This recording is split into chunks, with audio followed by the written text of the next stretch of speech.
नमस्कार दोस्तों। Bloody sir के आज के इस एपिसोड में मैं आप सभी लोगों के सामने सूर्या नाम के लड़के के साथ घटी हुई ऐसी अजीबोगरीब घटना की कहानी लेकर आ गया हूं जिस सुनकर आप लोग बिल्कुल हिल जाएंगे। बिना देरी किए आज से 6 साल पहले सन 2018 में चलते हैं और जानते हैं इस खौफनाक घटना की कहानी को। तो सूर्या अपने परिवार वालों के साथ रहकर उड़ीसा के एक छोटे से गांव में अच्छी खासी अपनी जिंदगी काट रहा था। किसी तरह की कोई टेंशन नहीं थी। सूर्या के घर में सूर्या की मम्मी पापा ये दोनों रहते थे। मम्मी थी हाउसवाइफ और पापा जॉब करते थे। सूर्या की बात करें तो 17-18 साल का था, क्लास 12th में पढ़ता था। सूर्या का ऐसा था ना कि भाई उसको घूमने फिरने का बहुत शौक था और दोस्ती बहुत मतलब मेंटेन करके रखता था कि घूमता फिरता था तो कोई दोस्त कहीं बुलाया तो चल दिए दोस्त के साथ, तो सब कुछ मेंटेन है। सूर्या ना अपने रिलेटिव्स के घर भी बहुत जाता था। नॉर्मल बच्चों की तरह नहीं था कि रिलेटिव से ज्यादा फर्क नहीं पड़ता है। सूर्या को मतलब था। सूर्या ना अपनी नानी की बड़ी बहन से, मतलब सूर्या की जो नानी थी उनकी सगी बड़ी बहन से बहुत क्लोज था। बड़ी नानी कह के बहुत उनके घर जाता था। बहुत गर्मियों की छुट्टी उसने उनके घर पे स्पेंड किया था। एक दिन इंफॉर्मेशन मिलती है कि सूर्या की वही बड़ी नानी जिनसे वो बहुत क्लोज था उनकी मृत्यु हो गई। एज हो गई थी ना, 85 साल के आसपास की उम्र रही होगी। तो घर में सभी लोगों को ना बहुत शौक लगा कि यार 85 साल की भले ही हो गई थी लेकिन बहुत फिट एंड फाइन थी, चलती चलती चल बसी, चलो कोई बात नहीं, तकलीफ नहीं हुई ज्यादा। अब जो सगी बड़ी नानी थी उनका घर ना कहीं और था, दूसरे गांव में था। तो जैसे इन लोगों को इन्फॉर्मेशन मिली, सूर्या के परिवार वालों को, सूर्या को, इन लोगों ने अपनी गाड़ी बनाया और उनके गांव पहुंच गए। अंतिम संस्कार वगैरह हुआ है। अंतिम संस्कार के 3 दिन बाद फिर वो तीसरा जो होता है वो हुआ है। अब भाई कितने दिन लोग रहेंगे ना, सब लोग अपने अपने घर अब लौटने लगे। तो सूर्या लोग भी अपने घर अब अपने गांव लौट गए। भाई अपने गांव लौटने के बाद धीरे धीरे करके 2-3 दिन बाद चीजें नॉर्मल हो गई। तो किसी के जाने से किसी की जिंदगी नहीं रुकती है, ये सच है, एक कड़वा सच। खैर सबकी जिंदगी कंटिन्यू हो गई और सगी बड़ी नानी के मृत्यु के एग्जैक्टली 7 दिन बाद सूर्या का एकदम बेस्ट फ्रेंड का बर्थडे आया। उसने अपने घर पर सूर्या को बुलाया। सूर्या बहुत खुश हुआ कि यार बिल्कुल मैं तेरा बर्थडे भूल गया था। मुझे ऐसा लग ही रहा था कि कुछ थोड़ा सा ऐसा माइंड डाइवर्ट करने वाली चीज़ मिले, क्योंकि मुझे बड़ी नानी की बहुत याद आती है। चल तेरे बर्थडे में आता हूँ। अब वो बढ़िया बर्थडे में गया भैया। शाम का वक्त था, यही कोई 7-7:30 बजे रहे होंगे। बढ़िया से वहाँ पे गए हैं, सब लोग सेलिब्रेट किए हैं, कोल्ड ड्रिंक चाय नाश्ता सब चला है दुनिया भर का। फिर घर वालों ने क्या बोले, सूर्या के दोस्त के घर वालों ने क्या बोले कि बेटा तुम दूर से आए हुए हो, तुम्हारा घर थोड़ा आगे यहाँ से दूसरे गांव में है, तो तुम खाना खाकर जाओ, घर वालों को फोन करके इन्फॉर्म कर दो। इसने बोला कि ठीक है खाना खा लेता हूँ, कोई बात नहीं। उठाया फोन और अपने घर वालों को बोल दिया। मम्मी ने बोल दी कि ठीक है खाना खा के समय पर आ जाना। अब खाना निकला है। पहले तो बढ़िया वेज मस्त वाला एकदम टेस्टी वाला खाना आया। उसके बाद इन्हीं की थाली में नॉन वेज का एक आइटम लग गया। अब सूर्या ने मस्त से खा लिया। इसको वो भी बड़ा टेस्टी लगा, मालूम था नॉनवेज है, नॉनवेज खाता भी था, बहुत बढ़िया टेस्टी लगा। अब घर जाने की सिचुएशन, सबको टाटा बाय बाय किया और घर जाने के लिए अपने दोस्त के घर से बाहर निकला। अब जैसे उसके घर से बाहर निकला तो इसको अचानक से ट्रिगर हुआ, शिट मेरी बड़ी नानी की मृत्यु हुआ अभी 13 दिन नहीं हुए हैं, 7 ही दिन हुए हैं और मैंने बढ़िया से अपने दोस्त के बर्थडे पार्टी में चिकन चबा लिया। ये मैंने गलत किया यार, ऐसा नहीं होता। एटलीस्ट 13 दिन तो मुझे नहीं खाना चाहिए था ना। सब लोग कहते हैं कि घर परिवार में अगर किसी की मृत्यु हो जाए तो एटलीस्ट 13 दिन नॉनवेज वगैरह नहीं खाओ, और मैंने तो बड़े चाव से तारीफ कर करके खा लिया यार।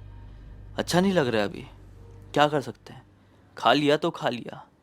अब वो अपनी साइकिल उठा के अपने घर को लौट गया। घर आ गया, साइकिल से ही गया हुआ था, घर पे सोने को गया। नींद ही नहीं आ रही है, नींद ही नहीं आ रही है। पूरी रात यही दिमाग में आ रहा है कि मैंने क्यों खाया यार, मुझे नहीं खाना चाहिए था। सबसे बड़ी बात यह है कि मेरी बड़ी नानी ये सारी चीज़ों को हाथ भी नहीं लगाती थी और उन्हीं की मृत्यु के बाद मैंने ऐसा खा लिया, मुझे बहुत ख़राब लग रहा है, यही सोचते रहा। और ऐसे ही पूरी रात इसकी कट गई। अगला दिन हुआ। अगले दिन इसके मम्मी पापा इसको देखे, बोले तेरा चेहरा बहुत उतरा हुआ सा लग रहा है, तू पूरी रात सोया नहीं है क्या? ये बड़ा उदास होकर मम्मी पापा के सामने पूरी बात बोल देता है। मम्मी पापा मुझे बहुत बुरा लग रहा है यार, मुझे नहीं खाना चाहिए था ऐसे। मम्मी पापा दोनों कहते कि हाँ तूने गलत तो किया है, एटलीस्ट इतना कॉमन सेंस तो होना चाहिए, लेकिन चल कोई बात नहीं, तूने रियलाइज कर लिया, यही बहुत है, ठीक है अब तू जा, अपना सो, क्योंकि तेरी नींद वींद बिल्कुल भी नहीं हुई है, तो अपने स्कूल क्लासेस आज नहीं जा पाएगा। सो खा पी ले कुछ और सो जा। ये खा पी के अब दिन में ही सोने के लिए गया, और दिन में इसे एक सपना दिखाई देता है। सपने में दिखाई देती है इसकी वही बड़ी नानी इसके पास आती है और कहती है, ऐसा बोल के प्रॉपर कहती नहीं है, वो सपने में इसके पास आई है और उनके अंदर से इसको आवाज आ रही है, सपने में हो रहा है सब। कह रही है कि चल, तूने इस बार तो खा लिया, लेकिन क्या अगली बार खाएगा तो तुझे ऐसा ही पछतावा होगा। और ये घबरा कर उठ गया। सपने का क्या मतलब था? सूर्या सोचने लगा, इस बार तो खा लिया ठीक है, तुझे पछतावा हुआ, क्या अगली बार खाएगा तब भी तुझे ऐसा ही पछतावा होगा? कुछ समझ में नहीं आया। इतने में सूर्या के मोबाइल की घंटी बजती, टिलिंग टिलिंग टिलिंग टिलिंग। उठाता है, हाँ थोड़ी नींद नींद में आवाज थी। इसका एक दूसरे दोस्त का फोन था। बोलता है, अरे सूर्या स्कूल नहीं गया? मुझे लगा ही था नहीं जाएगा। कल बढ़िया बर्थडे मनाया हो तुम लोगों ने उसका। अभी क्या है ना कि उसका बर्थडे था और मुझे बुलाया नहीं था। मतलब जिस फ्रेंड के बर्थडे में सूर्या गया हुआ था, उस फ्रेंड के बारे में ये कोई थर्ड फ्रेंड बात कर रहा है। उसका नाम रख देते हैं विजय। विजय का बर्थडे था, विजय ने तुझे तो बुला लिया, मुझे नहीं बुलाया। इसलिए मैंने उसको बोला कि बेटा मुझे अलग से पार्टी देनी पड़ेगी। तो मुझे भूल कैसे गया? बचपन की दोस्ती, कुछ साल के लिए हमारा कॉन्टेक्ट क्या टूटा? तू बिल्कुल बर्थडे में नहीं बुलाएगा अपने 18th बर्थडे में? अब देख, मैंने उसे बोल दिया हूँ, वो पार्टी देने के लिए आ रहा है, तू भी आजा फटाफट तैयार होके। तो सूर्या तो भैया फ्रेंडशिप निभाने में बहुत आगे। बोला कि ठीक है यार, नींद नहीं हुई है लेकिन आ रहा हूँ, इतने उससे तू बुला रहा है और बहुत दिनों बाद तेरा फोन आया है, तू था कहाँ? फ्रेंड बोलता है, अरे तू आ तो जा, फिर तुझे सब बताऊंगा। दरअसल ये जो फ्रेंड था ना, इसका नाम राज रखते हैं। तो राज ना बचपन में जब 7th 8th में रहा होगा, तभी वो इस गांव को छोड़कर कहीं और अपने पिताजी के साथ चले गया था। इसके पिताजी लोग सब कहीं और सेटल्ड हो गए थे, तो उनके साथ निकल पड़ा था। तो सूर्या और राज के बीच में ज्यादा कांटेक्ट नहीं था। बाकी बचपन की बात करें तो सूर्या, राज और विजय, विजय मतलब जिसका बर्थडे था, ये तीनों कट्टर वाले दोस्त थे, एकदम खतरनाक वाले, कि एक दूसरे के लिए कुछ भी कर गुजरेंगे। बड़े होते होते तीनों का थोड़ा सा वो बॉन्डिंग हल्की सी कमजोर हो गई थी, लेकिन कोई बात नहीं, दोस्ती अभी भी थी। यार ये बढ़िया तैयार वैयार हुआ, नहाया धोया और पहुंच गया बताई हुई जगह पे। बताई हुई जगह थी एक खुला मैदान। खुले मैदान में एक बढ़िया सा पीपल का पेड़ था। पीपल का पेड़ तो कितना ब्यूटीफुल लगता है, आप लोगों को पता ही होगा, कितना मस्त लगता है ना। यानी मैंने एक चीज नोटिस किया कि पीपल के पेड़ से ना हमेशा हवा चलती रहती है, उसके आसपास रहोगे तो आपको मौसम बहुत ठंडक देगा। तो पीपल के पेड़ के नीचे बढ़िया दरी बिछा के बैठा हुआ है। सूर्या ने बोला, अरे वाह, ये तो मस्त माहौल जमाया हुआ है। उतने में विजय आ गया, सब लोग आ गए बढ़िया से। वहां पे कोल्ड ड्रिंक, चिप्स वगैरह सब थे। निकालना हुआ, केक भी लेकर आया था अपना। राज जो था एक छोटा सा केक लेके आया था, केक कटाई हुई है। फिर एक दो और फ्रेंड्स आ गए। फिर आई एक और लड़की, जी हाँ, इनके गांव के थोड़े आगे वाले टाउन की थी, जो बचपन में इनके साथ पढ़ा करती थी। और राज ने सरप्राइज के तौर पर इस लड़की फ्रेंड को बुलाया हुआ था। राज ने बोला कि ये मेरी थोड़ी गर्लफ्रेंड है, मतलब समझ रहे हो ना। हाँ, तो अपने इतने बेस्ट फ्रेंड का बर्थडे था यार, अपन लोग इतनी बढ़िया तरीके से सेलिब्रेट कर रहे थे, तो मैंने इसको बुला लिया। कोई प्रॉब्लम तो नहीं है ना विजय? हाँ सूर्या, कोई प्रॉब्लम तो नहीं है? तो ये लोग बोलते, नहीं नहीं, कैसी प्रॉब्लम हो सकती है, चलो बढ़िया है, अच्छा आओ ज्वाइन करो। ये भी बैठ गई। बढ़िया इन लोगों का चूल्हा बनाया है, मैगी वैगी बन रही है, मस्त बढ़िया से टाइम पास हो रहा है। अचानक से वो लड़की बोलती है, लड़की का नाम अपन रख देते प्राची। प्राची बोलती है, अरे शिट, मैं एक चीज भूल ही गई। वो घूमी, अपना पर्स खोली, पर्स से निकाली एक डब्बा, मस्त वाली स्मेल आ रही थी। इसमें थी मछली, अपने हाथों से बनाकर लेकर आई थी। प्राची खोलती है, तुम लोग सब लोग नॉनवेज तो खाते हो ना? सब लोग कहते हैं हाँ हम खाते हैं। और ये ना बहुत ही ऐसी स्वीट सी लड़की थी, एक ऐसी लड़की जो कुछ भी कहे तो ना ऐसा मना करने के लिए थोड़ा सा अटपटा सा लगे, तो ये मना नहीं कर पाया कोई भी। और सभी लोग मछली का थोड़ा थोड़ा खाने लगे, और सूर्या ने भी खा लिया। बस फिर क्या था, ये सब कुछ निपट गया, यहाँ से सब कुछ हो गया खत्म। हाँ, पार्टी खत्म, दिन भर जिंदगी भर तो चलती नहीं रहेगी। अब सब अपने अपने घर लौटे। फिर घर लौट रहा है सूर्या, शिट, अरे यार मैंने फिर नॉनवेज खा लिया। कल रात में चिकन खा लिया था, जिसके चक्कर में पूरी रात नहीं सो पाया था। वो एक लड़की क्या आ गई, बातचीत में ऐसे लगे, उसकी स्वीटनेस में मैं ऐसा खोया। क्या है यार, मैंने क्यों खाया? मुझे नहीं खाना चाहिए था, गलत कर दिया मैंने। इन छोड़ो ना यार, बड़ी नानी की मृत्यु हो गई है, कल खा लिया था कुछ नहीं हुआ। और ये दुनिया है, जो आया है उसको जाना है, हम खाना वाना क्या छोड़ सकते हैं। ऐसा सोचते सोचते सोचते सोचते ये घर चले गया। इसने सोचा कि दोस्ती भी तो मेंटेन करना जरूरी है। और बड़ी नानी की तो उम्र हो गई थी, उनका जाना तो था, लगाव था, प्यार था, वो बात तो ठीक है, उनका जाना तो तय था।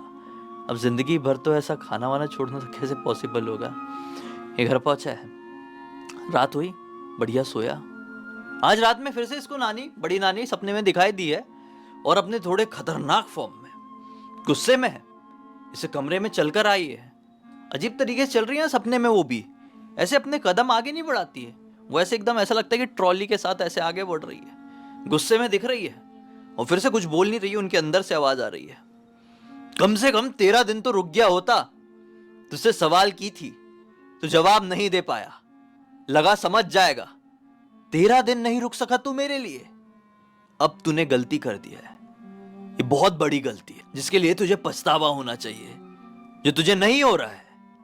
नहीं हो रहा है तो कोई बात नहीं, तू पछताएगा, जरूर पछताएगा। ऐसा बोल के उसकी तरफ ऐसा बढ़िया झटके में, और ये घबरा कर उठा है। घबरा कर उठा तो क्या पाया कि मम्मी पापा बड़ी गहरी नींद में सो रहे हैं, और बाहर हमारे घर का जो मेन दरवाजा है वहां पे कोई ठाक ठाक ठाक ठाक करके खटखटा रहा है या ठोक रहा है। इसने सोचा कि ये क्या सीन है यार, घर में कोई चोर वोर घुस रहा है क्या। सपने के बारे में सब भूल गया, इसको लगा घर में कोई चोर वोर घुस गया है क्या।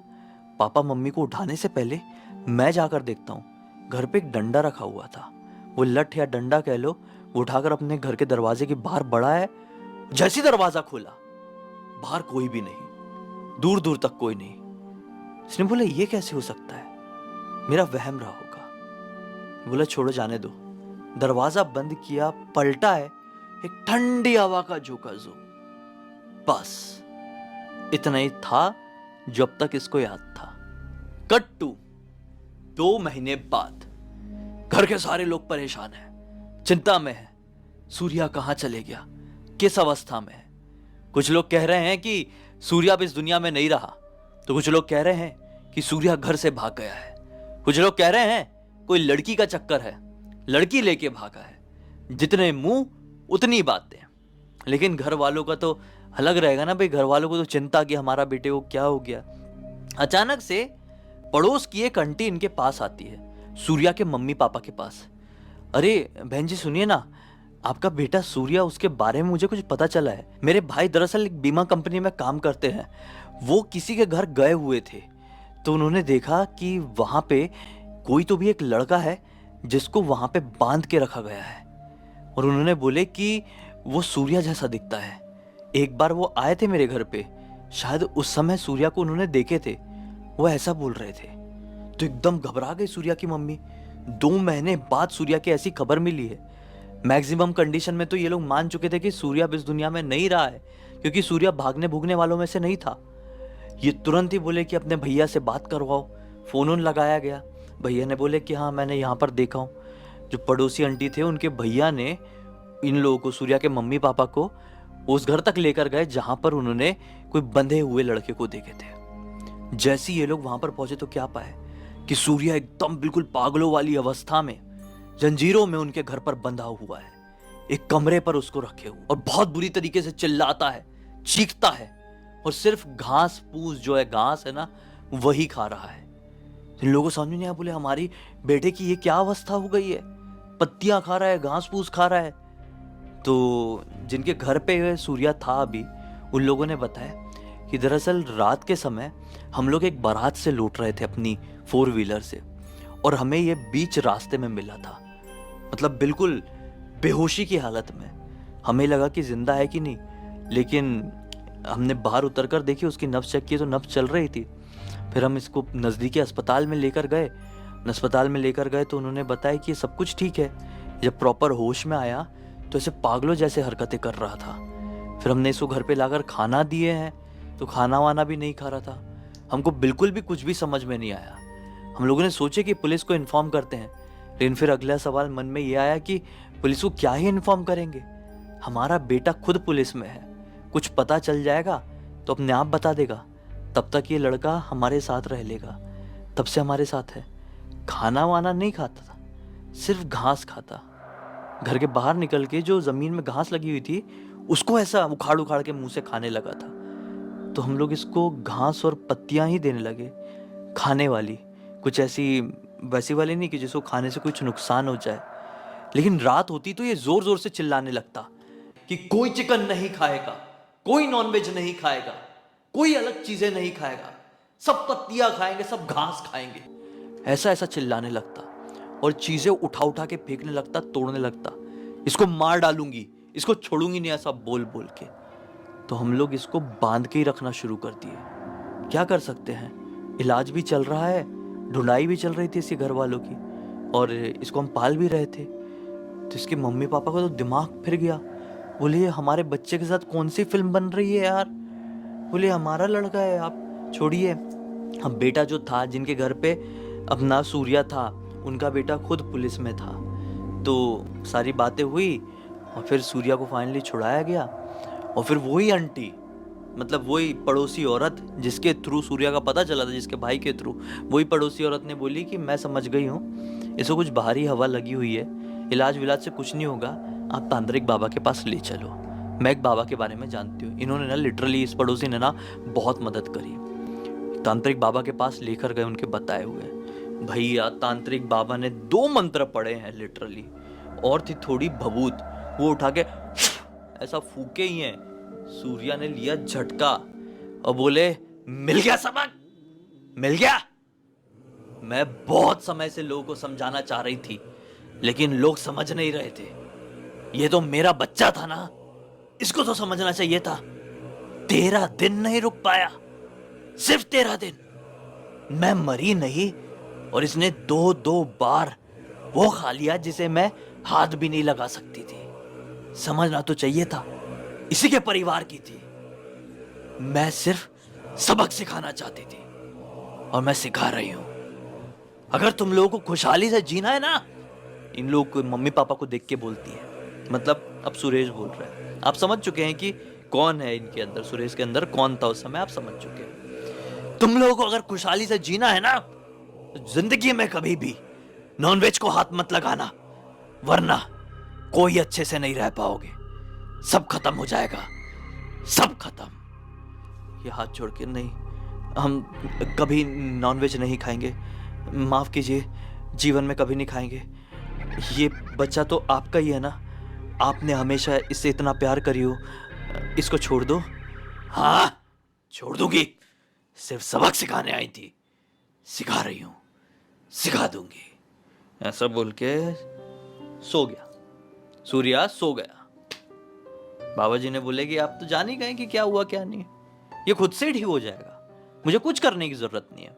आप लेकर जाओ, जब ये होश में आए तो गंगा जल है आपके पास, गंगा जल। बोले नहीं गंगा जल नहीं। बोले ये लो गंगा जल, थोड़ी सी बोतल में दिए, बोले पिला देना लड़के को, और बढ़िया जो 21 दिन तक है, बढ़िया गंगा जल का पानी डाल के इसको स्नान कराओ, सब ठीक हो जाएगा। खिलाओ पिलाओ, कमजोरी लगे तो हॉस्पिटल ले जाओ, कोई तकलीफ नहीं है। लेकिन हाँ ध्यान रखना, नॉनवेज आपको कभी नहीं खाना है। वो दिन था और आज का दिन है, 6 साल हो गया है, सूर्या के घर पे किसी ने भी नॉनवेज को हाथ नहीं लगाया है, और सूर्या के साथ ऐसा कुछ कभी रिपीट भी नहीं हुआ। इस पूरी घटना की जानकारी मुझे किसी और ने नहीं, बल्कि खुद सूर्या ने इंस्टाग्राम पर लिखकर भेजा, और सोचा कि सबको पता चले तो एक अच्छी सीख मिल जाए कि भाई घर में किसी की मृत्यु हो तो 13 दिन तक एटलीस्ट नॉनवेज ना खाए। उम्मीद करता हूं कि आज की इस कहानी के जरिए आप लोग एक अच्छी सीख, जानकारी